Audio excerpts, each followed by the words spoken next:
Bien, cet exercice ne devrait pas vous poser plus de problèmes que de soulever cet haltère de 45 kg. Calculons le volume V2 d'acide qu'il faut utiliser pour que le mélange soit stoichiométrique. Si le mélange est stoichiométrique, le nombre de moles N2 initial d'acide divisé par son coefficient stoichiométrique 1 est égal au nombre de moles d'alcool initial divisé par son coefficient stoichiométrique 1. Autrement dit, le nombre de moles N2 d'acide initial est égal au nombre de moles d'alcool initial. Le nombre de moles d'acide, c'est la masse d'acide sur la masse molaire de cet acide.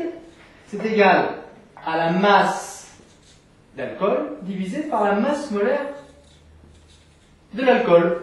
Or, M2, c'est quoi par rapport à la masse volumique et au volume? Et bien, M2, c'est tout simplement la masse volumique ρ2 fois le volume V2, donc toujours divisé par la masse molaire M2, qui est égale à la masse volumique ρ1 de l'alcool fois le volume V1 d'alcool, divisé par la masse molaire M1. Ce qui nous donne pour le volume V2 que l'on cherche, V2 égale ρ1 V1 divisé par M1 fois ρ2 et multiplié par la masse molaire M2. Attention à l'application numérique. Nous avons ρ en grammes par litre, la masse molaire en grammes par mol.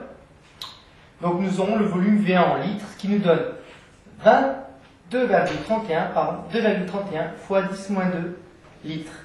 Voilà le volume d'alcool qu'il faut utiliser pour que le mélange soit stoichiométrique.